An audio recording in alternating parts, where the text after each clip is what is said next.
बग़ैर किसी तमहीद के मैं शुक्रगुज़ार हूँ पीर तरीक़त सूफ़ी बासफ़ा मोहतरम हैदर गौरी चिश्ती कलंदरी दामद बरकातुहुल आलिया का, और इसी तरह मेरे बहुत ही ज़्यादा दिल के करीब मेरी मुराद हज़रत अल्लामा मौलाना फ़हीम क़ादरी साहब दामद बरकातुहुल आलिया, जिनकी मोहब्बत शफ़क़त से आज फ़कीर यहाँ पर एक मरतबा फिर आपसे मुखातब होने का शरफ़ हासिल कर रहा है। आज मेरे लिए ये बहुत बाइस सआदत बात है कि इतनी बड़ी शख्सियत जो हज़रत ताजुल औलिया ताजुल मिल्लत वद्दीन चिराग़ औलिया हज़रत बाबा सैयद मोहम्मद ताजुद्दीन नागपुरी रहमतुल्लाह अलैह के ज़िंदगी के अहवाल मैंने इतने डिटेल से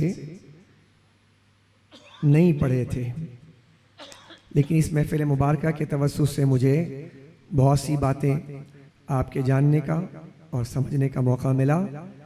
मैं आप तमाम जितने यहाँ पर मुंतज़िमीन हैं इनका शुक्रगुज़ार हूँ कि मेरे लिए एक बड़ा अच्छा एक इल्मी जो सफ़र है उसमें इजाफ़ा हुआ। नाम सुन रखा था और मारूज़ी तौर पर सतही तौर पर मालूमात थी, लेकिन इतने बड़े अल्लाह के वली कि जो ख़ुद फरमाते हैं अपनी एक तकरीब में, कहते हैं कि ख्वाजा मोइनुद्दीन चिश्ती रहमतुल्लाह अलैह उनका कोई सानी नहीं है, बहुत बड़े हैं, लेकिन ताजुद्दीन बिना किसी से कम नहीं है। तो ये जुमले जो मैंने सुने तो मैं हैरान हुआ कि हज़रत इस पाए के आलिम हैं, इस पाए के वली हैं। औलिया दो तरह के होते हैं, एक मुतक़द्दिमीन है, एक मुताख़िरीन है। मुतक़द्दिमीन जो शुरू में जिनका नाम हम बहुत सुनते हैं और उनके तज़किरे आप किताबों में पढ़ते भी हैं। मुताख़िरीन में अकाबिर हो जाना ये बहुत बड़ा काम है। मुताख़िरीन में यानी कि बाद के ज़माने में, हमसे बड़े करीब के ज़माने में बहुत बड़ा नाम जो अकाबिरीन में जिनको शुमार किया गया, उनका नाम बाबा सैयद मोहम्मद ताजुद्दीन नागपुरी रहमतुल्लाह अलैह है। मैं इस पे कलाम करने से कबल एक बात अर्ज़ करना चाहूँगा। सबसे पहली चीज़ तो ये बात समझ लीजिए कि जब आप किसी उर्स में आते हैं और उसकी तकरीब में आप तशरीफ़ रखते हैं तो साहिब उर्स के अगर अहवाल या उनके मकाम या उनकी सीरत व सवाने आपको मालूम ना हो तो उनकी अज़मत और उनकी मोहब्बत आपके सीने में उस तरह रासिख नहीं हो पाएगी जिस तरह होनी चाहिए। फ़हीम भाई भी माशाल्लाह दरमियान मौजूद हैं, इनका भी ये तजर्बा रहा होगा। मैं 2019 में बगदाद शरीफ हाज़री के घर से जाने का मौका मिला था। हमारे साथ रफ़ीक़ सफ़र बहुत से लोग थे जो 15-15 साल से जा रहे थे और मुतवातिर जा रहे थे। ख़वातीन भी थी, बुज़ुर्ग भी थे। मेरी पहली मरतबा हाज़री थी तो वहाँ बहुत सारे, तकरीबन बगदाद शरीफ और इराक़ को अगर पूरा मिलाकर देखें तो तकरीबन 24,000 वहाँ पर ज़ियारतें हैं। 24,000 से ज़ायद ज़ियारतें हैं, बहुत कसीर ज़ियारतें मौजूद हैं वहाँ पर। तो लोग जाते हैं, शौक़ से जाते हैं। काज़मिया भी जाते हैं, कूफा जाते हैं, सामुरा जाते हैं, मदाइन जाते हैं। अब वो जाते हैं, जाने के बाद वापस आ जाते हैं, हर साल जाते हैं, तबर्रुक लेकर आ जाते हैं, लेकिन पता ही नहीं होता कि जिनके मज़ार पर गए कि ये हैं कौन। तो वो हाज़िरी का शौक़ नहीं बन पाता या वो उस अंदाज से वहाँ हाजिर हो ही नहीं पाते कि मैं किसके दरबार में हाजिर हुआ हूँ। तो गुनहगार जब वहाँ पे हाजिर हुआ और जिस जिस मज़ार पर हम गए, उलमाए किराम जाते हैं तो यही तरीक़ा उनका होता है। तो उन्होंने बताया कि ये साहिब मज़ार कौन है। वहाँ पर उनकी पूरी हिस्ट्री लिखी थी, अरबी ज़ुबान के अंदर होती है, जो अरबी दाँ होते हैं उसको पढ़ लेते हैं, समझ लेते हैं और बता देते हैं। तो जब बताया तो 15-15 साल से मुतवातिर आने वाले लोग कह रहे हैं कि हम हज़रत 15 साल से आते, हमें नहीं पता कि ये इतने बड़े बुजुर्ग हैं, ये इतने बड़े बुजुर्ग हैं।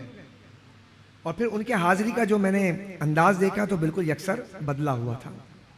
तो वहाँ से एक सबक मिला कि हमें कभी भी उर्स वगैरह में जाकर उनके साहिब उर्स के अहवाल मालूम करने चाहिए, या हम जैसे जो खुतबा हैं, जो कबीर खुतबा हैं, उनकी ज़िम्मेदारी है कि वो इस बात का इदराक रखें कि अपने सामईन को साहिब उर्स से मुताल्लिक़ अहवाल ज़रूर बताएं, उनके आज़मत, उनके किरदार को ज़रूर बताएं। तो आज इंशाअल्लाह थोड़े से मुख्तसर वक्त में हम इस बात को जानने की कोशिश करेंगे कि साहिब उर्स किस मकाम के शख्सियत हैं। हमारे यहाँ मिंबर और महराब से बहुत कम मौका मिलता है, जुमे में मेरे ख्याल में खुतबा का मौजू नहीं बनता है। ये तो फिर बात के हैं ना, हमारे यहाँ तो हज़रत बिलाल हबशी रज़ी अल्लाह तआला जैसी शख्सियत जो है जुमे का खुतबे का उन्वान नहीं बनता है।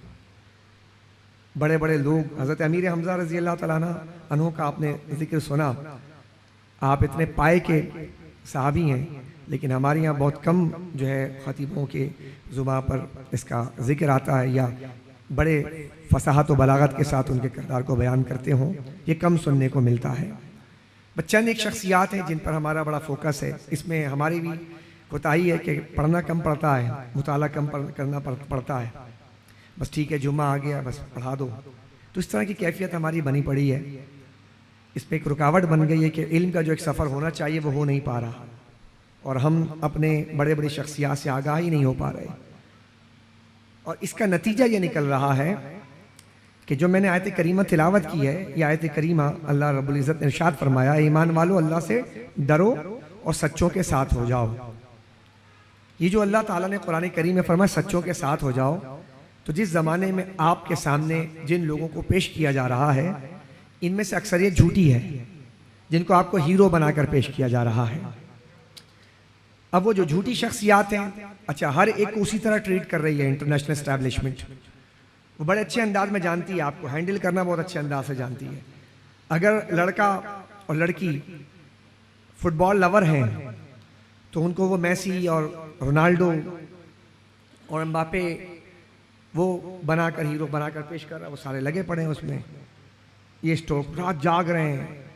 वो शायद अपने बाप के जो है बीमारी पर शायद ना जागते हों, लेकिन मैच देखने में जाग रहे हैं साहब। इनमें से अक्सरियत ऐसी हैं जो शब बारात में भी ना जागते हैं, लेकिन वो मैच देखने के लिए जाग रहे हैं। मतलब वो जानते हैं कि हैंडल कैसे करना है। जो सियासतदान है, सियासी लवर है, उनके सामने वो शख्सियात पेश करते हैं जो मगरिब की बड़ी बड़ी शख्सियात हैं, इनको फॉलो करो, ये बड़े हैं, ये बेहतरीन सियासतदान हैं, वो उनको फॉलो कर रहे हैं। जो लोग एक्टर हैं या एक्टिंग के शोबे से वाबस्ता हैं, घर में ड्रामे वगैरह देखते हैं, उनके सामने वो हीरोज़ को जनाब पेश करते हैं जो एक्टर हैं, फनकार हैं, अदाकार हैं। और जो मजहबी लोग हैं, तो मजहबी लोग को जो पेश किया जा रहा है गुज़िश्ता 50 सालों में, तो कभी किसी खारजी को कोई हीरो बनाकर पेश कर दिया जाता है, तो किसी राफजी को हीरो बनाकर पेश कर दिया जाता है, और किसी नासिबी को हीरो बनाकर पेश कर दिया जाता है। तो ये चलता रहा। और इस वक्त जो है आप देखेंगे तो बड़े बड़े जनाजे दिखाए जा रहे हैं, और उस जनाजे के पीछे हीरो बनाकर पेश किया जा रहा है, और हमेशा उन्हें हीरो बनाकर पेश किया जाता है कि जिनसे इस्लाम को कोई फायदा नहीं होना, इनके पीछे चलने के बाद इस्लाम को नुकसान ही होना है। तो ऐसे लोगों को पेश कर दिया जाता है। क्योंकि दुनिया के अंदर दो ही चीजें हैं, या तो किसी को माना जाए तो वो दीन बनता है, वो मजहब बनता है, या कोई नहीं मानता तो वो मजहब बनता है। लेकिन गाली देना मजहब बन जाए, ये आज एक ऐसे हीरोज का मजहब बन गया है कि जिनका दीन गाली बकना है। सब्बो शितम जिसे आप कहते हैं, ये गाली है, गाली मजहब बना हुआ है। और आज के जमाने में झूठ ऐसे पेश किया जा रहा है कि जैसे कि ये बहुत सच्ची बात है। तो आज हमारा नौजवान उसके लिए कितना मुश्किल तरीन लम्हा है कि वो किसके पीछे चले, वो सच किसे जाने। हमारे बुजुर्गान ने एक बहुत अच्छी बात कही, उन्होंने फरमाया कि देखो, सच के साथ, सच्चाई के साथ होने के लिए एक फॉर्मूला उसे इख्तियार कर लो। कब्र वालों को देखो जो ईमान की हालत में गए, जिनके मज़ार बन गए, उनके साथ हो जाओ क्योंकि वही सच्चे हैं। और इनमें से आप देखेंगे बहुत भारी अक्सरियत तसव्वुफ के मैदान में जो लोग मौजूद थे, जिन्होंने बड़े बड़े कारनामे अंजाम दिए, जिनसे इस्लाम फैला, आप यकीन जानिएगा इस वक्त इंटरनेशनल लॉबी उनमें से किसी एक का नाम जुबान पर लाने से गुरेज करती है, एक आदमी भी। और इसका नतीजा ये है कि हम जैसे लोग भी ना, इतने बड़े शख्सियत जो बाबा ताजुद्दीन औलिया रहमतुल्लाह अलैह हैं, कि जिन्होंने इतना बड़ा काम किया है, और इसी अभी हमारा जो ज़माना है ना, इनका ज़माना और हमारा ज़माना ज़्यादा दूर का नहीं है। यानी आज बाबा ताजुद्दीन रहमतुल्लाह अलैह को हमसे बिछड़े हुए 101 साल हो गए हैं, तो कोई ज़्यादा ज़माना नहीं है, बड़े करीब के हैं। चुनाचे आपकी तारीख़ विलादत 27 जनवरी बताई जाती है, और आप 16 रजबुल मुरज्जब को दुनिया में तशरीफ़ लाए 1277 हिजरी में, और तहज्जुद का वक्त था जब आप दुनिया में तशरीफ़ लाए हैं। और आप का विसाल 17 अगस्त 1925 और 28 मुहर्रम 1344 हिजरी। 28 मुहर्रम, यानी मुहर्रम की बहुत शख्सियात हैं, बड़ी बड़ी शख्सियात हैं, उनका जिक्र जो है हो ही नहीं पा रहा हमारे यहाँ। तारीख़ सल्तनत सुल्तानुल औलिया हज़रत जहांगीर, सैयद जहांगीर समनानी रहमतुल्लाह अलैह का उससे मुबारक भी 28 मुहर्रमुल हराम है। इनका फैज़ भी चिश्ती सिलसिला है। चिश्ती सिलसिले ने बड़ा काम किया है, और पूरी दुनिया को आप डिवाइड करें तो आपको नज़र आएगा कि बाज़ इलाके ऐसे हैं जहाँ पे कादरी सिलसिले ने बहुत ज़्यादा पेनिट्रेट किया, बहुत ज़्यादा वहाँ पर वर्क किया।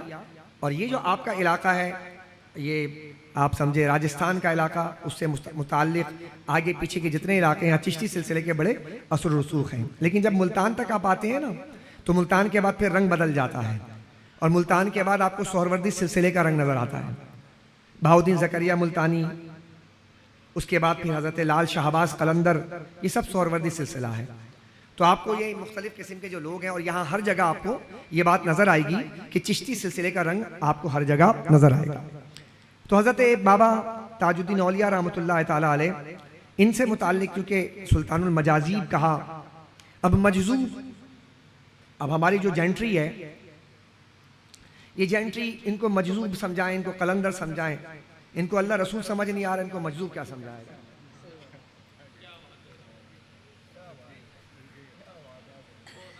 इनको बताना पड़ रहा है कि जियो मैंने जो खाका नशर किया है भाई, ये गैर शरई, इनको बताना पड़ रहा है, इनको समझ ही नहीं आ रही है।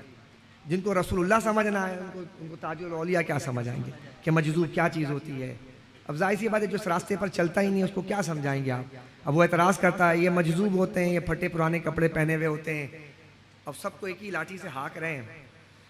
तो हकीकी अगर मजजूब अगर आप देखें तो आपको समझ आएगा। ये चीज़ जो है हम समझा नहीं सकते, अगर खुदा ने समझा दिया तो आपको समझ आ जाएगी बात, वरना ये समझाने वाली बात नहीं है, क्योंकि इस रास्ते पर चलना पड़ता है।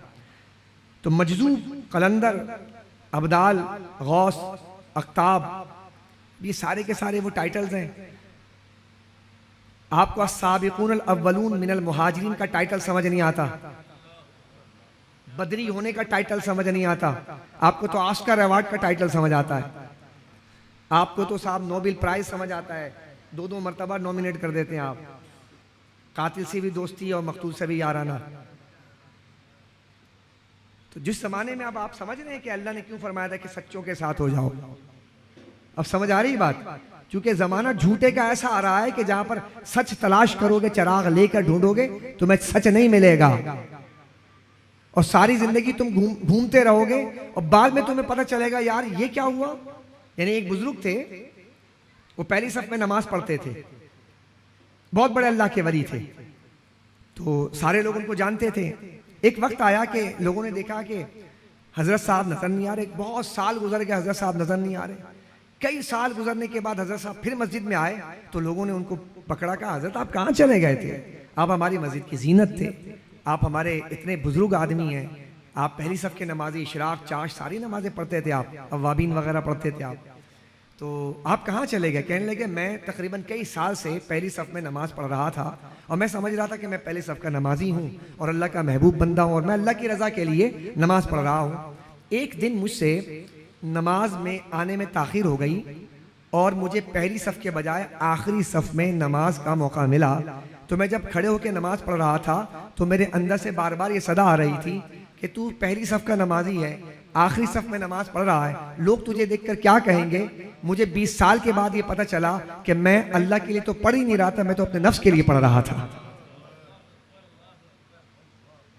तो मैं अपने नफ्स के लिए, नफ्स खुशी के लिए फिर मैं गया, मैं जंगलों में गया और फिर मैंने अपने रियाजत और मुजाहिदात के भट्टी में डाला और डालने के बाद फिर मैं लेकर आया हूँ कि मैं अब अल्लाह की रज़ा के लिए नमाज पढ़ूँ। तो जिन लोगों ने इन रास्तों को इख्तियार किया और 20-20 साल के बाद उन्हें पता ना चला कि वो नमाज किसके लिए पढ़ रहे थे, तो माँ व शुमा किस गिनती के अंदर है। हमने तो बुजुर्गों से ये भी सुना है, तमीद तो मैंने कही थी कि नहीं बांधूंगा, लेकिन अजीब आदमी हूँ मैं भी, बस बात से बात मिल रही है तो अर्ज कर रहा हूँ। दरस निज़ामी, आप लोग जानते हैं दरस निज़ामी? दरस निज़ामी के बारे में हमारे उलमा फरमाते हैं, और ये मर्ज मैं देख रहा हूँ बढ़ता चला जा रहा है। दरस निज़ामी के बारे में हमारे उलमा फरमाते हैं, सूफिया उलमा जो हैं वो फरमाते हैं, कहते हैं दरस निज़ामी पढ़ लेना ऐसा है जैसे कच्चे गोश्त का कीमे का कबाब तैयार हो जाता है। कच्चे गोश्त का जो कीमे का जो कबाब होता है उसमें मसाला मिला दिया जाए तो वो खुद भी मज़ेदार नहीं होता और दूसरे को भी मज़ा नहीं देता।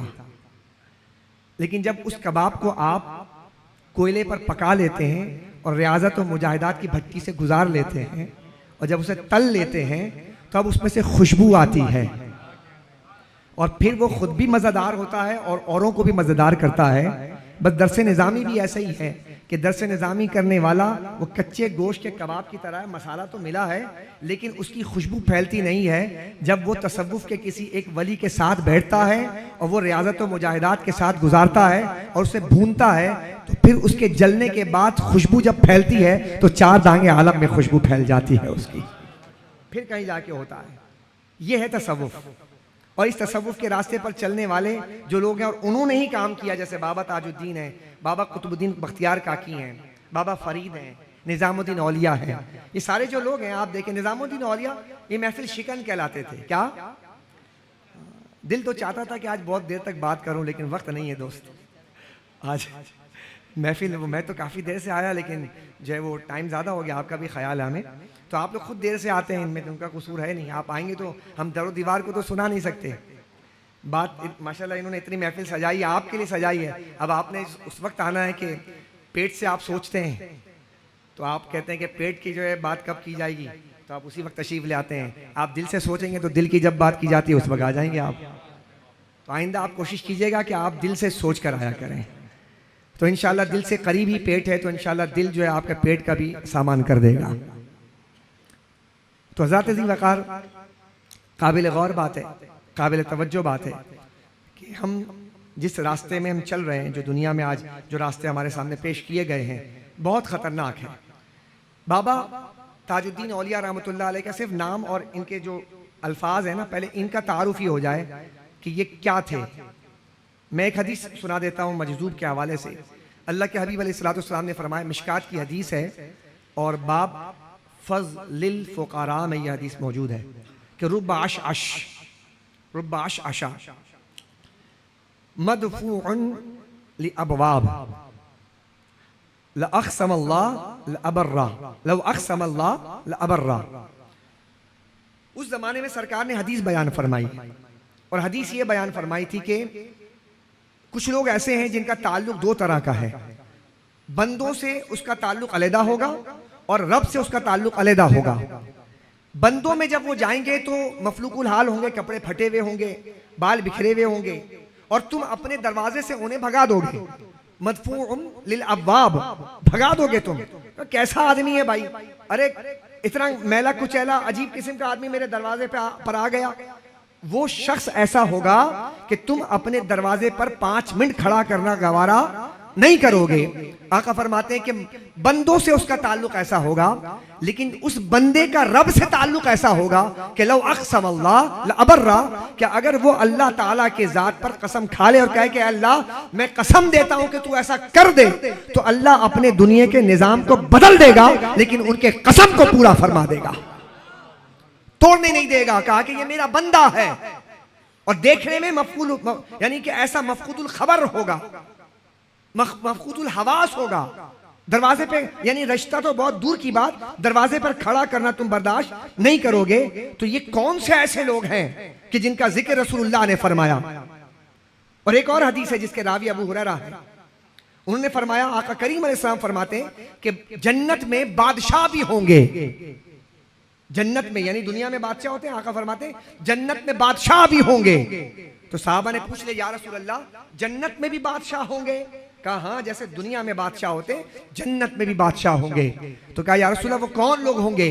कहा, दुनिया में वो लोग ऐसे होंगे कि जिनके बाल बिखरे होंगे, कपड़े फटे होंगे, जिन्हें तुम रिश्ता देना गवारा ना करोगे, लेकिन वो अल्लाह की जात पर कसम खा लें तो अल्लाह उनकी कसम को पूरा फरमा देगा। कहा कि ये वो लोग हैं जो दुनिया में तुमसे दूर रहते हैं, लेकिन जब जन्नत में आएंगे तो अल्लाह इनको बादशाह बनाकर पेश फरमाएगा। तो यकीनन ऐसे कुछ लोग होंगे जो लोग राह खुदा पर चलते हैं, उनको सालिक कहते हैं, जो अपने जिस्म और शरीयत के आकाम को देखते हैं तो उन्हें सालिक कहते हैं। और मैं यहाँ पर एक बात अर्ज करूं कि इसका ताल्लुक हमेशा याद रखिएगा कि शरीयत और तरीक़त जुदा जुदा कहते हैं। तरीक़त रूह है और शरीयत जिस्म है। समझ आ रही बात आपकी? तो जो लोग ये कहते हैं ना कि तरीक़त, हम तो तरीक़त वाले लोग हैं और हमने शरीयत को, तुम शरीयत वाले लोग हो, तुम जाओ अपना काम करो, हम तो तरीक़त वाले लोग हैं, जो इस तरह की बातें की जाती है ना, तो तरीक़त रूह है और शरीयत जिस्म है। तो मैं आपकी बारगाह में अर्ज करूंगा कि जब तरीक़त रूह है तो रूह के लिए कोई जिस्म चाहिए है कि नहीं है? रूह बगैर जिस्म के नहीं है, रूह के लिए जिस्म चाहिए। तो जब आप तरीक़त को रूह कहते हैं तो रूह बगैर जिस्म के नहीं, तो रूह कामिल इंसान बने उस वक्त जब जिस्म के साथ मिलती है। तो तरीक़त अगर रूह है तो जिस्म शरीयत है, तो शरीयत के साथ जब रूह मिलती है तो फिर एक इस्लाम कामिल बनता है और इंसान कामिल बनता है। तो जो लोग तरीक़त की रट लगाते हैं तो याद रख लें, रॉन्ग नंबर, झूठ है, क्योंकि बगैर अल्लाह और उसके रसूल के शरीयत के कोई शख्स भी कामिल बन नहीं सकता। तो हजरत बाबा ताजुद्दीन औलिया रहमतुल्लाह, अब आइए मैं जरा जिनका तस्करा की तरफ आ रहा था। तो मजजूब का जब आपके जहन में कोई एक खाका आ गया, जो लोग अपने, जिनकी रूह गालिब हो जाती है वो मजजूब हो जाता है, और जिनके जिस्म के अंदर रूह अंदर मगलूब रहती है तो वो सालिक रहता है। तो याद रखिए, कभी सालिक भी होता है बंदा, कभी मजजूब भी होता है, और कभी जिंदगी में शुरू में सालिक रहता है, कभी बाद में मजजूब हो जाता है, कभी शुरू में मजजूब रहता है, बाद में सालिक रहता है। और बसा औकात ऐसा भी होता है, कभी सालिक रहता है और कभी मजजूब रहता है। ये सबसे आला दर्जा है विलायत का कि कभी सालिक बन जाना और कभी मजजूब बन जाना। मजजूब क्या होता है? अल्लाह के हबीब अलैहिस्सलाम, आप कहेंगे कि ये सारी बातें कौन से आप लेकर बैठ गए? अल्लाह के हबीब अलैहिस्सलाम एक दिन हजरत आयशा सिद्दीक़ा पूछती हैं कि या रसूलल्लाह, तो आपने पूछा कौन? कहा कि आयशा। तो कहा कि कौन आयशा? उन्हें कहा कि अबू बकर सिद्दीक की बेटी आयशा। तो आका फरमाते कौन अबू बकर? जो बचपन से साथ है। और आका पूछते हैं कि कौन अबू बकर? तो आप पीछे हट जाती हैं। हुजूर अलैहिस्सलाम उस कैफियत से निकलते हैं और फिर कहते हैं कि क्या हुआ था? कहा या रसूल अल्लाह, आपने मुझे भी पहचानने से इनकार कर दिया। तो आका अलैहिस्सलाम ने उन बातों को उनके सामने रखा, कहा कि कभी कभार ऐसा होता है कि मैं और मेरे रब के दरमियान कोई नहीं होता, कोई फरिश्ता भी नहीं होता, कोई बंदा भी नहीं होता, तो वहां पर मैं किसी को क्या पहचानूं? इसे कहते हैं फना फिल्लाह हो जाना। जब बंदा फना फिल्लाह होता है तो किसी को नहीं पहचानता। तो जिस तरह आका अलैहिस्सलाम खुदा के कुर्ब में जाते हैं और फिर फना फिल्लाह होकर आपके दरमियान कोई नहीं रहता, ऐसे ही विलायत के रास्ते में अल्लाह के हबीब जाते खुदा में गर्क होकर आप फना फिल्लाह के मकाम पर फाइज हैं। इसी तरह अल्लाह का जो वली होता है वो तजल्लियात इलाही में गर्क हो जाता है। तो जब वो तजल्लियात गालिब हो जाते हैं तो उसको मजजूब कहा जाता है, और जब वो कैफियत खत्म हो जाती है तो उसे सालिक कहा जाता है। ये मजजूब और सालिक की जो बहस है बड़ी डिटेल तरफ है। इसमें मजीद कलाम, चूंकि ये मौजू नहीं है, इस पर मजीद कलाम करेंगे तो बहुत ज्यादा आगे खोलना पड़ेगा। लेकिन हम चूंकि हजरत बाबा ताजुद्दीन औलिया को डिस्कस कर रहे हैं, ये कभी सालिक है और कभी मजजूब है। और सालिक 24 साल तक सालिक रहे और 24 साल के बाद जब आप पर जज्ब की कैफियत तारी हो जाती है और जज्ब इस तरह गालिब आता है, फिर आप अपने फौज की नौकरी भी छोड़ देते हैं। आइए जरा सा देखते हैं कि हजरत बाबा ताजुद्दीन औलिया रहमतुल्लाह अलैह इनका तारुफ क्या है। पहली चीज तो यह है कि हजरत बाबा, अच्छा एक बात मैं और अर्ज कर दूं, यहां पर मजदूब के हवाले से एक बात रह ना जाए। अक्सर बड़े बड़े औलिया किराम ने मजजूबों से फैज लिया है, बड़े बड़े औलिया किराम ने। एक नाम बताता हूं, हजरत ख्वाजा बाकी बिल्ला रहमतुल्लाह अलैह। जिंदगी का बेशतर हिस्सा आपने मजजूबों के पीछे दौड़कर गुजारा। कई कई महीने तक कीचड़ में दौड़ पड़ते थे, जंगलों की तरफ चले जाते थे और मजजूबों के पीछे पीछे चले जाते थे। वो मजदूर जिसे दुनिया वाले धुतकार देते थे, ख्वाजा बाकी बिल्ला रहमतुल्लाह ताला अलैह, जो हज़रत इमाम रब्बानी को फैज देने वाले हैं। अल्लाह अकबर, इतना बड़ा इमाम, इतना बड़ा ख्वाजा, इतने बड़े अल्लाह के वली, वो मजदूरों के पीछे। तो फिर मजदूर ने कहा कि अल्लाह के बंदे, हमारे पास तुम्हारा हिस्सा नहीं रखा, जाओ फला जगह पर जाओ, वहां तुम्हें हिस्सा मिलेगा। तो देखे मजजूब ने डायरेक्शन दिया तो ख्वाजा बाकी बिल्ला बनता है। डायरेक्शन ही ठीक ना हो, सारी जिंदगी गुजार दोगे आप। हजरत ख्वाजा गरीब नवाज मोइनुद्दीन चिश्ती रहमतुल्लाह अलैह, किसने फैज दिया? आप चक्की चलाते थे, बाग था, किसने खिलाया था? खली। याद कीजिए उस वाक़े को। इब्राहिम कंदोजी मजजूब थे, मजजूब, और खली निकाल कर खिलाया। और आप पढ़े जाकर ख्वाजा गरीब नवाज की जिंदगी और आपके हयात तैयबा में यह बात लिखी है कि आपने वो खली खाई है और आपकी दिल की दुनिया बदल जाती है। ख्वाजा मोइनुद्दीन चिश्ती इस मकाम पर फाइज उस वक्त हुआ जब इब्राहिम कंदोजी मजजूब ने उन्हें फैज दिया है। तो फिर वक्त को एक बहुत बड़ा इमाम ख्वाजा मोइनुद्दीन चिश्ती मिल रहा है, मजजूबों का फैज है। इसलिए आप ये ना समझिएगा कि मजजूब जो है ये कोई ऐसी बहस है, क्योंकि ये मैं आपसे अर्ज कर रहा हूं कि इसे समझाना बहुत मुश्किल है। अल्लाह समझा दे तो समझा दे, या किसी मजजूब की सोहबत में बैठ जाए तो समझ आ जाए। हज़रत ज़ीवकार हज़रत ख्वाजा बाकी बिल्ला रहमतुल्लाह ताला अलैह के वाक़े के बाद मैं आपके सामने हज़रत बाबा ताजुद्दीन औलिया रहमतुल्लाह अलैह का नाम इसमें गिरामी आपके सामने रखता हूँ। आपका नाम बाबा ताजुद्दीन है। अब ताज जो है ना, ताज, अब ये जो मैंने पहना है ना ताज, ये ताज अरबी जुबान का लफ्ज है और ये मुजाफ इलैह है, दीन की तरफ है। और ये भी आपकी बारगाह में अर्ज कर दूं कि लफ्ज दीन जो है ना, दीन, चूंकि हम अपनी महफिलों को कोशिश कर रहे हैं कि इसको इल्मी बनाया जाए, और इल्मी भी बनाया जाए और फिक्री भी बनाया जाए, ताकि ये महफिल इसाले सवाब के साथ साथ महफिल इसाले हिदायत भी बन जाए, ताकि कुछ चीजें आप समझ लें जो आम तौर पे समझने से कासिर रहते हैं। ये जो दीन का जो लफ्ज है ना, दीन, गयासुद्दीन, निजामुद्दीन, मुहय्युद्दीन, शरफुद्दीन, ये जो दीन का जो लफ्ज है ताजुद्दीन, ये इब्तदाई अवाइल जमाने में इस्लाम में ये नाम नहीं इस्तेमाल किया जाता था। 4वीं सदी ईस्वी के हिजरी के अंदर दिमश्क के अंदर उलमा के लिए और सूफिया के लिए दीन के लफ्ज को नाम के साथ मौसूम किया गया और बड़े बड़े नाम जो हैं वो इसके साथ लगाए गए, और फिर दीन का जो लफ्ज है वो बाकायदा नाम का हिस्सा बनना शुरू हो गया। और ये 4वीं सदी हिजरी के बाद हुआ। उसके बाद ये सिलसिला हिंदुस्तान में आया। तो आप देखें तो कुतुबुद्दीन होता है, तो मोइनुद्दीन होता है, तो मुहय्युद्दीन होता है। तो ये जहन में आता है कि ये कब से हुआ। तो ये 4वीं सदी हिजरी में दिमश्क के उस माहौल से, जो इल्मी माहौल था, ये वहां से आया। तो ताजुद्दीन का मतलब है दीन का ताज। तो ताज नसरा यंसुरु से इसका माना होता है ताज पहनना, ताज पहनना, और इसकी जमा आती है ताज की तीजान। अल्लाह के नबी ने इरशाद फरमाया अल अमामतु तीजानुल अरब, अमामा अरब का ताज है, शाही ताज, शाही टोपी को ताज कहा जाता है।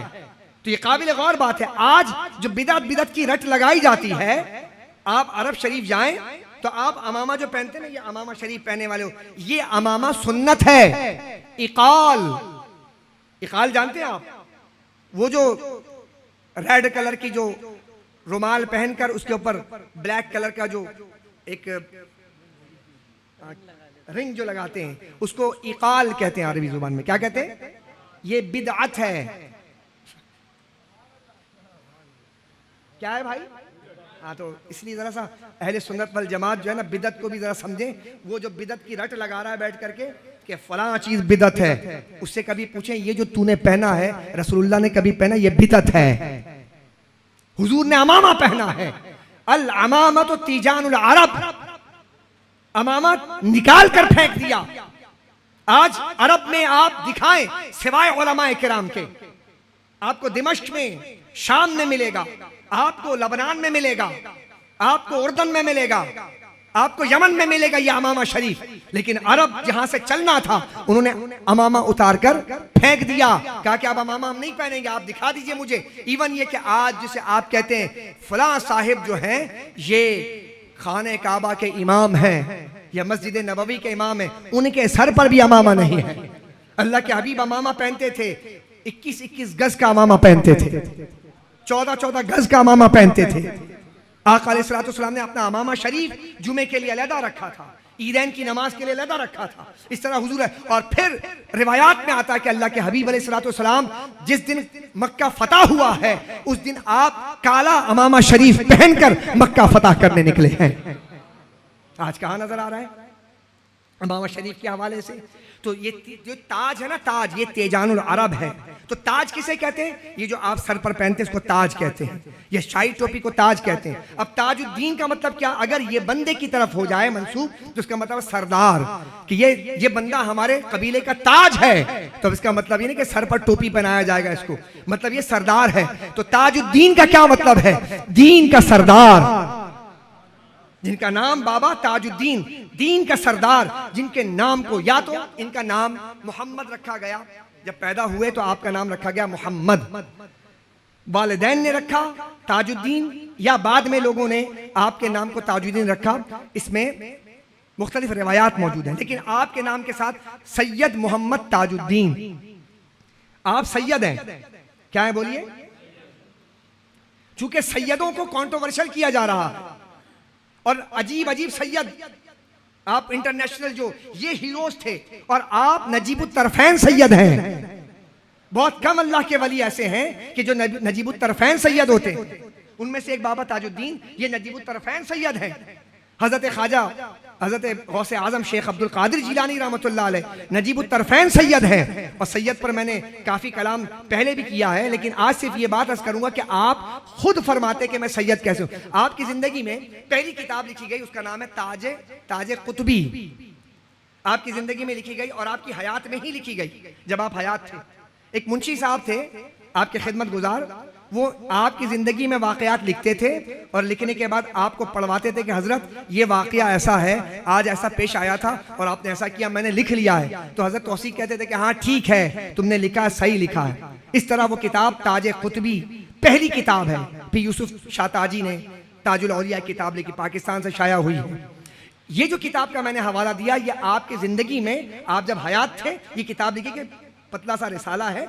उसमें गलती ये हो गई, याद रखिएगा, गलती कैसे कैसे होती है हजरत, हालांकि हजरत की जिंदगी में हो रहा है और हजरत की जिंदगी में किताब, ये मैं बातें इसलिए अर्ज कर रहा हूँ कि हमारे यहाँ मिर्जा इंजीनियर जैसे लोग जो है ना, हमारी किताबों में से ये चीज़ निकाल कर ऐसे पेश करते हैं एतराज की शक्ल में कि शायद अहले सुन्नत वल जमात अल्लाह के वलियों की किताबों को कुरान जैसा मानते हैं। हालांकि ऐसी बात, जरा जोर से बोलिए, ऐसी बात, जितनी भी विलायत के शान में किताबें लिखी जाती हैं इसमें बहुत सुकून भी रहता है, बहुत कमजोरी रहती है। लिहाजा इन बातों पर आप कान ना धरा करें कि शायद कोई ऐसी बात फलां किताब में तुमने ऐसी लिखी है, तो भाई हमने कुरान की तरह माना कब है जो तुम्हारे हमारे सामने पेश कर रहे हो? भाई हम जब माने तो बात आप पेश करो ना। हम कहें नहीं ये कुरान है, इसमें एक लफ्ज गलत नहीं हो सकता। कुरान आप ये जो मैं आपके सामने किताब का हवाला मैंने पेश किया है ताजे कुतुबी, ये तो एक अल्लाह के वली पर लिखी गई किताब है ना। बुखारी शरीफ इस रुए जमीन पर असह तरीन किताब है बुखारी शरीफ, जो कि रुए जमीन में किताबुल्लाह के बाद सबसे सही तरीन किताब है। इमाम बुखारी ने इरादा किया कि मैं अपने इस किताब में जो रिवायत बयान करूंगा वो सारे सही रावियों से बयान करूंगा, और उसके लिए जो मेहनत की है ना आपने, उलमा से पूछिएगा, कभी मौका लगेगा तो बताऊंगा। इतनी मेहनत की आपने कि कोई गलत रावी ना आए, उन्होंने इरादा किया। उसके लिए मुल्क शाम जहां जहां रावी मिलते थे उसके अहवाल देखते थे, और इसी के नतीजे में शरत यानी कि आप यूँ समझे कि अस्माउर रिजाल का फन वो इजाद किया मुसलमानों ने। 8,000 से जायद 10,000 से जायद रावियान के अहवाल को दर्ज किया गया। किस बात पर? कि जिस रावी को हम ले रहे हैं ये रावी कौन था, अकीदा क्या था, पढ़ता कहाँ था, उस्ताद कौन था, बदअकीदगी तो नहीं थी, जवानी कैसे गुजारी, बुढ़ापा कैसे गुजारा, मरा किस बात पर। अल्लाह अकबर। ये सब कुछ होने के बावजूद आप जानकर हैरान हो जाएंगे कि जिस इमाम बुखारी ने इतना ख्याल किया फिर भी उस बुखारी में 33 रिवायात ऐसी हैं कि जिसमें गलत रावी आ गए। इतने एहतियात के बावजूद वो नासिबी हैं, वो राफिजी हैं या वो खारिजी हैं। इसलिए नहीं कि इमाम बुखारी जानते थे, बल्कि उनके अहवाल समझ ना सके। उसके बावजूद आप अंदाजा लगाएं कि बुखारी जैसी किताब के अंदर ये 33 रावी ऐसे आए और फिर उलमा उस पर जिरा तादील करते हैं और उस पर कलाम करने के बाद फिर उसे मुख्तलिफ तुरुक के जरिए फिर उन रिवायात को लाकर फिर उसकी तस्दीक करते हैं, उस मयार पर लाया जाता है और फिर कहीं जाके ज़ईफ रावी को जो है, ज़ईफ रिवायात को 15 तुरुक से लाकर फिर उसको सेहतमंदी के मदारिस पे दाखिल किया जाता है। फिर वो ज़ईफ नहीं रहता, फिर वो काबिल कबूल बन जाता है। आप अंदाजा लगाएं कि बुखारी जैसी किताब में ये बात मौजूद है, तो फिर आप ये जो अल्लाह के वलियों की किताब जो मिर्जा पेश करता है, तो भाई तेरे पर लानत है कि तू हमारे सामने कौन सी बातें पेश कर रहा है कि जिस पर हम एक बात याद रखिएगा, मेरा अकीदा मैं बताऊंगा, मेरा अकीदा तू नहीं बताएगा। यहां पे अजीब तमाशा लगा है, अकीदा मेरा है बता वो रहा है। तो ये उसूल याद रखिएगा, आपका अकीदा आप बताएंगे और मेरा अकीदा मैं बताऊंगा। तू मेरे दिल में मत घुस कि भाई इन्होंने इनका अकीदा ऐसा है। नहीं, मुझसे पूछ के क्या मेरा अकीदा ऐसा है, क्या मैं ऐसा कहता हूं, क्या हम ऐसा मानते हैं, फिर कहीं बात बनेगी। तो आप देखिए ताजे कुतुबी के अंदर हजरत की जिंदगी के अंदर ये किताब लिखी गई है, उसके बावजूद उसमें आपके नसब में सिद्दीकी लिखा गया, हालांकि आप सैयद हैं। अंदाजा लगा रहे हैं। तो जब वो किताब लिख दी और उनसे ये गलत, शायद उन्होंने पूछा नहीं होगा कि बाबा ताजुद्दीन रहमतुल्लाह अलैह के नसब के बारे में पूछा नहीं होगा, या उनको जो है सुकुम लग गया होगा, मुगालता हो गया होगा, उन्हें सिद्दीकी लिख दी। तो एक दिन आकर कहने लगे बाबा ताजुद्दीन से, कहने लगे हजरत ये किताब मैं शाया करवाना चाहता हूं। अब करामत देखिए बाबा साहब की, कह शाया तो करवा दो, लेकिन इसके अंदर तुमने हमारा नसब सिद्दीकी लिखा है, हालांकि किताब पढ़ी नहीं है। और कहने लगे देखे बगैर, कहने लगे इसमें तुमने हमारा नसब सिद्दीकी लिखा है, हम इमाम हसन अस्करी की औलाद से हैं। इमामे बोलिए ना, इमाम हसन अस्करी के औलाद से हैं। अब इमाम हसन अस्करी किसके औलाद है? इमाम नकी के औलाद है। इमाम नकी किसकी औलाद है? इमाम तकी की औलाद है। इमाम तकी किसकी औलाद है? इमाम अली रजा की औलाद है। इमाम अली रजा किसकी औलाद है? इमाम मूसा काजिम की औलाद है। और याद रखिए पूरे के पूरे, आप हैरान हो जाएंगे, पूरे के पूरे 12 अइम्मा में से आपको सिर्फ एक नाम किसी नबी के नाम पर नजर आएगा, मूसा अलैहिस्सलाम के नाम पर। और इसकी वजह क्या है कि इमाम बाकिर के, इमाम जाफर सादिक के घर जब इनकी विलादत होनी थी ना इमाम मूसा काजिम की, तो सरकारे मदीना ख्वाब में तशरीफ लाकर फरमाते हैं तेरे यहाँ एक ऐसा औलाद आने वाला है कि जिसकी शक्ल अल्लाह ने मूसा अलैहिस्सलाम जैसी बनाई है, नाम मूसा रखना उसका। तो ये इमाम मूसा काजिम तवज्जो है ना आपकी। इसीलिए हमारे यहाँ चूंकि सैयदजादों के हवाले से या अइम्मा किराम के हवाले से गुफ्तगू नहीं होती, वो हम पे ऐसे हावी हैं। हमारे यहाँ सारे तस्करे मौजूद हैं, सारी बातें लिखी हैं। मैं एक मरतबा इमाम जामिन के हवाले से 92 न्यूज़ पर मैंने एक तहकीक पेश की, तो जुनैद इकबाल तो हैरान हो गया। वो हालांकि 4 मरतबा प्रोग्राम कर चुके थे कि इमाम जामिन जो बांधते हैं तो उसमें किसका नाम लिखते हैं, तो इमाम अली रिजा का नाम लिखते थे सिक्के के ऊपर। और उस जमाने में लोग ये जो इमाम जामिन बांधते हैं ना, आप देखा होगा आपने, आपके घरों में भी शादी ब्याह में इमाम जामिन बांधते हैं। तो ये जामिन का क्या मतलब होता है? जमानत। तो ये अंदर एक सिक्का पुराने जमाने में जिस पर अली रिजा लिखा होता था, तो वो इस सिक्के को यहाँ पर बांधते तो कहते ये इमाम जामिन है, यानी कि मैंने इमाम के जमानत पे दे दिया है। तो ये रिवाज वहां से चला था और चलते चलते आज आ गया। अब वो सिक्का तो चला गया और सिर्फ इमाम जामिन ही लिखा है। अब उसके बारे में शान नुज़ूली वरूदी नहीं पता कि भाई इसकी वजूहात क्या थी, कौन था, बस इमाम ज़ामिन है। तो हज़रत इमाम अली रिज़ा, उनके वालिद मोहतरम इमाम मूसा काज़िम, इमाम मूसा काज़िम के वालिद इमाम जाफ़र सादिक, इमाम जाफ़र सादिक के वालिद इमाम बाक़िर के वालिद इमाम ज़ैनुल आबिदीन, इमाम ज़ैनुल आबिदीन के वालिद हज़रत इमाम हुसैन, और इमाम हुसैन के वालिद मौला अली शेर खुदा रज़ी अल्लाह ताला अन्हो। अब देखें कि ये पूरा सिलसिला नसब आपने बयान फरमाया, कहा कि ये मेरा जो नसब है ये, अच्छा सिद्दीकी भी अगर देखा जाए तो सिद्दीकी भी हैं आप एक एतबार से, चूंकि इमाम जाफ़र की जो वालदा हैं, जाफ़र सादिक की जो वालदा हैं, उनका नाम है उम्मे फरदा। बोलिए क्या नाम है? उम्मे फरदा। उम्मे फरदा के वालिद का नाम है कासिम, और कासिम के वालिद का नाम है मोहम्मद, और मोहम्मद के वालिद का नाम है अबू बकर सिद्दीक रज़ी अल्लाह ताला अन्हु। लिहाजा यहां पर भी आपको ये बात नजर आएगी। और इसी तरह आप देखिएगा जो उम्मे फरदा हैं, इनकी वालिदा का नाम है अस्मा। क्या नाम है? अस्मा। अस्मा के वालिद का नाम है अब्दुल रहमान, और अब्दुल रहमान के वालिद का नाम है हजरत अबू बकर सिद्दीक रज़ी अल्लाह ताला अन्हु। तो आप देखिए दोनों जानिब से सिद्दीकी भी हैं, और फिर यहाँ पर आने के बाद इनका ननियाल जो है, आले रसूल का जो ननियाल है वो सिद्दीकी घराना रखता है। सुभान अल्लाह कह दीजिए आप। हजरत ज़ीवकार, इसी तरह सिर्फ मैं आज नाम पर ही बात करूंगा, फिर कभी और मौका लगेगा क्योंकि टाइम बहुत ज़्यादा हो जाएगा। ये आप चीज़ें सीख कर जाएं, समझ कर जाएं। तो आप सैयद हैं, क्या हैं? तो आप नजीबुत तरफैन सैयद हैं, और आपने खुद बताया अपनी महफिल के अंदर कि मैं सैयद हूं। और एक ज़माने में आपके दादा आबा अजदाद में से सैयद अब्दुल्ला मद्रास आए थे, जो बाद में ये मद्रास जो है तमिलनाडु का जो है शहर है, अब वो चेन्नई के नाम से मशहूर है, अब मद्रास नहीं कहते। तो यहाँ पर सैयद अब्दुल्ला आया, फिर ये आबादी फैली, और आप जिस जगह पर तशरीफ लाए थे वो जगह थी महाराष्ट्र, और महाराष्ट्र का जो ज़िला है वो है कामठी, कैंप टी कहते थे उसे। और 1887 में ये अंग्रेजों ने इस शहर को आबाद किया था। ये बहुत ही अस्करी एतबार से जबरदस्त शहर था।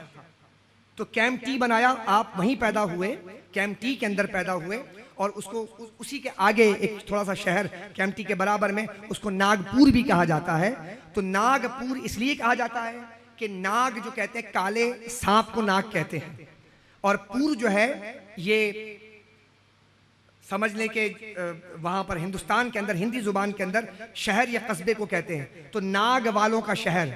और बाज़ लोगों ने कहा कि वहाँ पे एक कबीला रहता था, उसका नाम था नाग, तो इसलिए वो नागपुर का मतलब नाग कबीले वालों का शहर, तो इसलिए नागपुर कहलाता है। और आप नागपुर में रहते हैं, और आपका मज़ार मुबारक भी वहीं पर है, पैदाइश वगैरह वहीं पर हुई। इसी तरह आपके लफ्ज़ के साथ आता है बाबा। क्या आता है? ताज भी समझा दिया, दीन भी समझा दिया, मोहम्मद भी समझा दिया, सैयद भी समझा दिया, अब आ गया बाबा। अब ये लफ्ज़ बाबा क्या है? अक्सर आपने देखा होगा कि ये जो बाबा है ना, बाबा का जो लफ्ज़ है ये फारसी लफ्ज़ है, ये अरबी नहीं है। ये लफ्ज़ बाबा फारसी का लफ्ज़ है, और ये फारसी का लफ्ज़ बूढ़े आदमी के लिए वज़ा किया गया था कि बूढ़े आदमी को कहने, ओ बाबा इधर आ जाओ। तो बाबा का नाम एक टाइटल दे दिया, बाबा, बूढ़े आदमी को बाबा कह दो। तो बाबा बूढ़े आदमी को इसलिए कहते थे कि बूढ़े आदमी से सब प्यार भी करते हैं और सब अकीदत भी रखते हैं, इसलिए उसको बाबा कहते हैं। तो फिर यही लफ्ज़ बाबा फिर वालिद के लिए, बाप के लिए भी आया कि बाप को भी बाबा कहा जाने लगा। क्यों? इसलिए कि बाप से भी प्यार किया जाता है और अकीदत रखी जाती है। फिर यही लफ्ज़ बाबा फिर पीरों को भी कहा गया। क्यों? इसलिए कि जो पीर होता है उससे अकीदत भी रखी जाती है, उससे मोहब्बत भी की जाती है, इसलिए कहा जाता है ये बाबा है मेरे। और इसी तरह छोटे बच्चे को भी बाबा कहा गया, क्योंकि छोटे बच्चे को भी प्यार भी किया जाता है, अकीदत भी रखी जाती है। तो बाबा का जो लफ्ज़ है यहाँ पे इस मुकाम पर इस अंदाज में इख्तियार किया जाता है। तो जब हम कहते हैं बाबा ताजुद्दीन, तो इसका मतलब ये है कि सारे लोग बाबा से मोहब्बत करते हैं, जिसका नाम है ताजुद्दीन, जिससे सारी दुनिया मोहब्बत करती है। हज़रात गिरामी याद रखिएगा, जो अल्लाह का वली होता है वो कोई एक इलाके का नहीं होता, वो इंसानियत का वली होता है। कह दीजिए सुभान अल्लाह। ये जो औलिया है ना, औलिया के बारे में समझिएगा। औलिया वली की जमा है, और एक नया माना बता रहा हूं।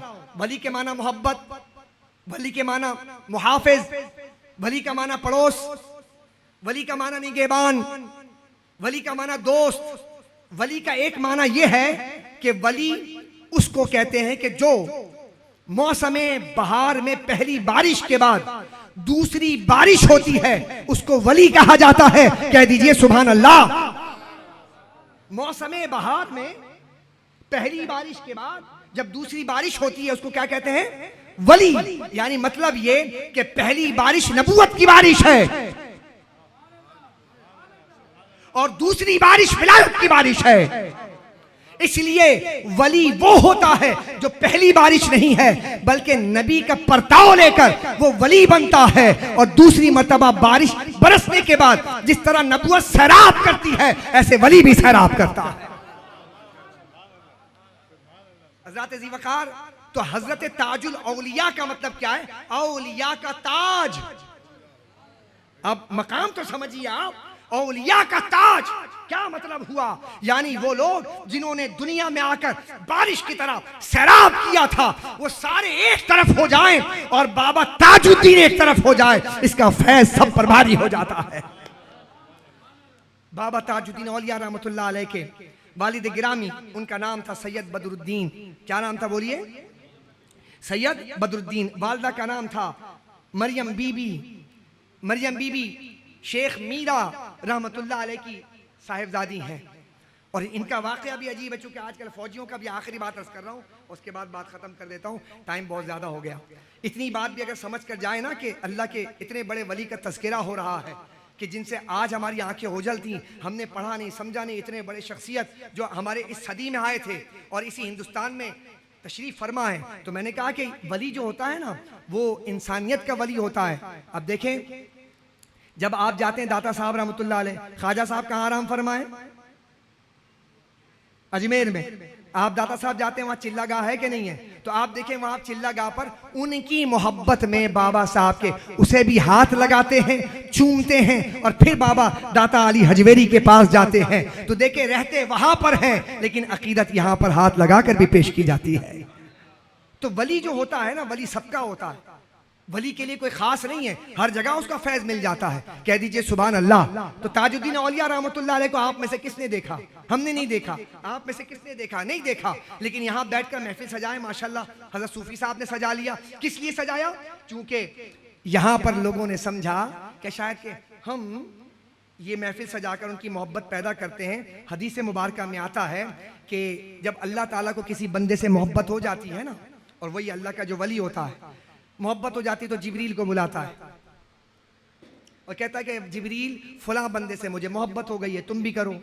तो जिब्रील भी मोहब्बत करने लग जाते हैं। उसके बाद फिर कहते हैं कि जिब्रील ये मोहब्बत यहीं नहीं रहनी चाहिए, जाओ जाकर सारे फरिश्तों को आसमान के कह दो, सातवें आसमान के कि ये अल्लाह को मोहब्बत हो गई, जिब्रील को हो गई, तुम भी करो। ये रिवायत सुनी ना आपने, लेकिन मैं नतीजा बता रहा हूँ, नतीजा सुन लीजिएगा इस रिवायत का। अब वो पहले सातवें आसमान पर मोहब्बत फैल जाती है, फिर छठे पे, फिर सात, यानी पहले पर आती है मोहब्बत, अब आसमान पर मोहब्बत फैल जाती है। नतीजा दे रहा हूं, नतीजा कि जब अल्लाह किसी बंदे से मोहब्बत करता है तो छुपाता नहीं है,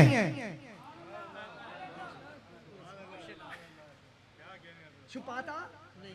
अगर अल्लाह मोहब्बत करता कैसे पता चलता? जब तक जिब्रील से ना कहता। जिब्रील से कहकर बताया कि पता लग जाए उम्मत को भी कि अल्लाह मोहब्बत करता है तो बताता है। और फिर न सिर्फ खुद मोहब्बत करता बल्कि जिब्रील से भी कहता तू भी कर।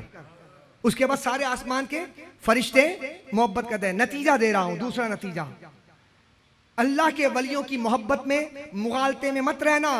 अल्लाह के वलियों की मोहब्बत का आगाज फर्शे जमीन से नहीं होता, अर्शे जमीन, अर्शे बरी से होता है। पहले आसमान में मोहब्बत की जाती है, फिर उसकी मोहब्बत जमीन में उतारी जाती है। पता चला बाबा ताजुद्दीन उनकी मोहब्बत में, आज महफिल सजाने वालों तुमने मोहब्बत बाद में की है, पहले खुदा ने मोहब्बत की है, फिर जिब्रील ने की है, फिर आसमान में मोहब्बत फैलाई गई। और जब आसमान में चर्चे हो गए तो जमीन वालों से कहा तुम भी महफिल सजाकर उसका चर्चा करो। तो यार हमने कौन सा यानी कि कमाल किया यार, असल तो कमाल आसमान पे हुआ है। तो हजरत बाबा ताजुद्दीन औलिया रहमतुल्लाह अलैह के वालिद मोहतरम क्या थे? अल्लाह अकबर, बदरुद्दीन थे। बदरुद्दीन फौज है ना, फौज, फौज के बारे में आप लोग बड़े अच्छे अच्छे अल्फाज कहते हैं। अच्छा नहीं कहते ऑन रिकॉर्ड, तो जाहिर सी बात है आप में ना, आप में दम में ना हम में, तो ऑन रिकॉर्ड तो कोई नहीं कहता, लेकिन इधर की आप बैठे हैं, कानों में आवाज आती है, तो बहुत से मिसपरसेप्शंस भी हैं, कॉन्सेप्शंस भी हैं, बात चीजें अच्छी भी हो जाती हैं। सूबेदार थे, बहुत बड़े ओहदे पर फाइज थे आपके नाना जान, जिनका नाम था शेख मीरा, फौजी थे, फौज में थे अंग्रेजों में, अल्लाह अकबर।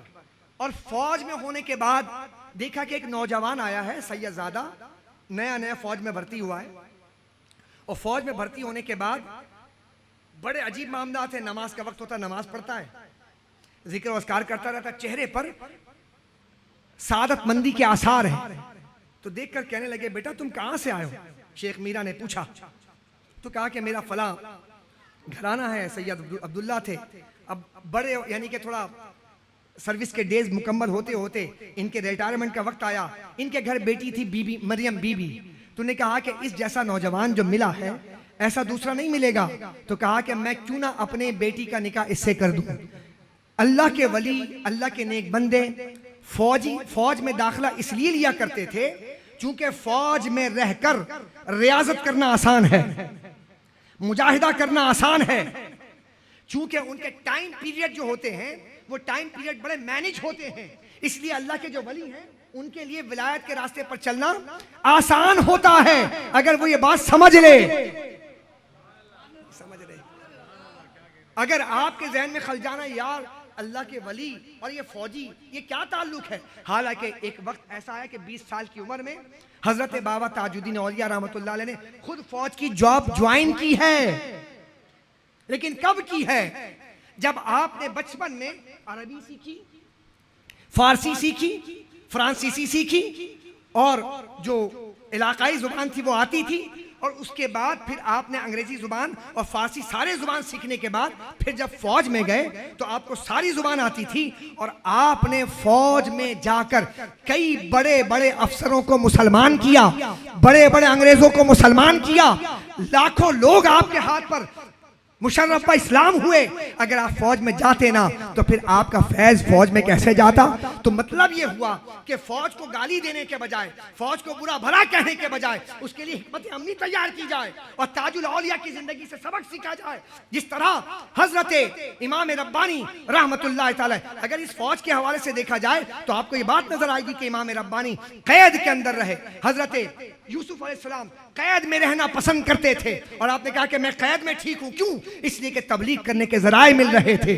आप कैद में रहते हैं, आप अगर फौज में रहते हैं तो आपको जराए मिलते हैं। हजरत इमाम रब्बानी कैद में रहकर आपने खुतूत लिखे, दरिया खान को, फला खान को, बड़े बड़े अफसर थे, उनका जहन बनाया और जहन इतना कन्वर्ट किया कि वही सारे फौजी अफसर थे कि जिन्होंने इमाम रब्बानी रहमतुल्लाह अलैह के तालीमात से मुतासिर होकर एक बहुत बड़ा इनकलाब पैदा किया, कि जिसके बाद आप देखें कि जहांगीर, आलमगीर, ये सारे बादशाहों के बाद कि जब पूरा दीन मिट रहा था, इमाम रब्बानी ने इन्हीं फौजियों के जरिए आपने एक इनकलाब बपा किया कि जिससे दोबारा से नशत सानिया इस्लाम की होती है। तो फौज में रहकर काम किया जाए। हजरत बाबा साबिर पिया कलयरी रहमतुल्लाह ताला अलैह के बारे में आता है कि साबिर पिया रहमतुल्लाह अलैह का एक बड़ा करीबी एक आपका खिदमत गुजार था।